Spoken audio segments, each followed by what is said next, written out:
आज के इस लेक्चर में हम पढ़ने वाले हैं कि हम 3D डिज़ाइन कैसे क्रिएट कर सकते हैं कोरल ड्रा के अंदर। जैसे कि आपको स्क्रीन पे नज़र आ रहा है कि ये 3D ऑब्जेक्ट मैंने कोरल ड्रा के अंदर डिज़ाइन किया हुआ है और आज यही डिज़ाइन हम चंद एक मिनट्स के अंदर बना सकते हैं। Welcome to Falcon computer academy, मैं हूं केवल विजय। तो स्टार्ट करते हैं आज का लेक्चर। सबसे पहले हम यहाँ पे एक न्यू फाइल ले लेते हैं या फिर एक न्यू पेज क्रिएट करते हैं। आपने यहाँ पे क्लिक करना है, पे डाउन प्रेस कर लेते हैं और ओके क्लिक करते हैं तो न्यू पेज में मिल जाएगा। और फिर उसके बाद आपने टूल बॉक्स से यहाँ पे क्लिक करना है पॉलीगॉन टूल पे। और उसके बाद बाय डिफ़ॉल्ट आपके पास यहाँ पे 5 पॉइंट्स हो सकते हैं। मैंने यहाँ पे 3 पॉइंट सेट किए हुए हैं। अगर आपके पास 5 है तो आप यहाँ पे ऊपर प्रॉपर्टी बार से 3 पॉइंट कर लें। कंट्रोल के साथ आपने यहाँ पे इस तरह से एक शेप ड्रॉ करनी है। फिर इसके बाद कीबोर्ड से पी का बटन प्रेस करें ताकि पेज के सेंटर में आ जाए। और उसके बाद फिर आपने पिक टूल पे क्लिक करना है। उसके बाद दोबारा हम यहाँ पे इसमें आएंगे कॉन्टूर टूल के ऊपर। तो यहाँ पे ये वाली कमांड जो आपके पास है सेकंड, इस पर आप क्लिक करें। क्लिक करने के बाद यहाँ पे क्लिक करके इस तरह से आपने एक शेप को ड्रॉ करना है जैसे यहाँ पे इसमें है। देखिए हमारे पास यहाँ पे सेंटर में शेप बन चुकी है। और उसके बाद फिर आपने पिक टूल पे क्लिक करना है। फिर अपने फ्री हैंड टूल पे आप क्लिक करेंगे और उसके बाद यहाँ पे जो सेंटर वाला पॉइंट हमने बनाया है इसके इस नोड के ऑप्शन पे एज पे नहीं क्लिक करेंगे बल्कि नोड के ऑप्शन पे हम यहाँ पे क्लिक करेंगे। यहाँ पे क्लिक करके आपने इस पॉइंट को इस तरह से इसमें जोड़ देना है नोड टू नोड। फिर उसके बाद आपने क्या करना है कि आपने इसके टॉप के पॉइंट के ऊपर यहाँ पे नोड पे हम क्लिक करेंगे और उसके बाद यहाँ से भी हम इसको नोड से नोड को जोड़ देंगे। और उसके बाद फिर लास्ट में यहाँ पे हम क्लिक करेंगे इसमें नोड पे और उसके बाद इस नोड के साइज को हम जोड़ देंगे।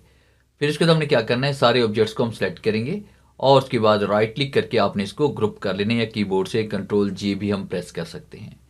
फिर इसके बाद टूल बॉक्स पे हम आएंगे और यहाँ पे स्मार्ट फिल टूल पे हम क्लिक करेंगे। स्मार्ट फिल टूल पे क्लिक करने के बाद यहाँ पे हमने क्लिक करना है। इसमें देखिए बाय डिफॉल्ट मेरे पास व्हाइट कलर है। आप यहाँ पे क्लिक करके आप इसमें कलर इसका चेंज भी कर सकते हैं। जैसे मैंने ब्लैक कलर यहाँ पे सिलेक्ट कर लिया। अब जैसे मैंने क्लिक किया तो ब्लैक कलर इसमें फिल हो चुका है। और कोई और कलर भी आ जाए तब भी आप इसी के ऊपर क्लिक करके यहाँ पे क्लिक करेंगे और इसमें आपने ब्लैक कलर को यहाँ पे सिलेक्ट कर लेना है। और उसके बाद F2 प्रेस करते हैं, जूम इन करते हैं और उसके बाद एक बार आप क्लिक करेंगे तो हमारे पास सिलेक्शन पॉइंट शो होते हैं। दोबारा क्लिक करेंगे तो रोटेशन पॉइंट आ जाएंगे। और यहाँ पे क्लिक करके इसको आपने ऐसे सेंटर में लेके आना है जैसे मैं यहाँ पे इसमें सेंटर में लेके आ चुका हूँ। फिर उसके बाद आपने क्या किया कि आपने टूल बॉक्स पे दोबारा आना है, इंटरेक्टिव फिल पे क्लिक करेंगे और यहाँ पे क्लिक करके आपने इस तरह से इसमें कलर अप्लाई करना है। और उसके बाद यहाँ पे ज़रूरत के मुताबिक आपने इसमें व्हाइट और उसके बाद ग्रे कलर को आपने यहाँ पे सेट करना है। इस पॉइंट पे हम डबल क्लिक करते हैं। मैंने यहाँ पे क्लिक किया और यहाँ पे मैंने इसमें फिल कर लिया ग्रे कलर। फिर इसके बाद हम यहाँ पे क्लिक करते हैं और यहाँ पे क्लिक करने के बाद मैंने यहाँ पे ये वाला कलर इसमें फिल कर लिया। उसके बाद फिर आपने क्या किया कि राइट क्लिक करके इसकी आउटलाइन को यहाँ से हम रिमूव कर देंगे। देखिए हम इसके ऊपर क्लिक करेंगे और उसके बाद इस पर क्लिक करते हैं, राइट क्लिक और इसकी आउटलाइन को यहाँ से रिमूव कर देंगे।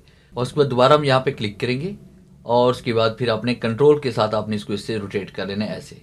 और राइट क्लिक कर देंगे, यहाँ पे कॉपी बन जाएगी, कंट्रोल आर प्रेस करेंगे, दोबारा रिपीट हो जाएगा।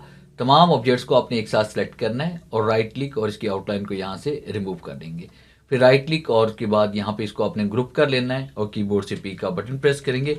हमारे पास इस तरह से ये 3D ऑब्जेक्ट बनकर तैयार हो जाएगा। तो इस तरह से बड़ी आसानी के साथ आप कोरल ड्रा के अंदर ये 3D ऑब्जेक्ट डिज़ाइन कर सकते हैं।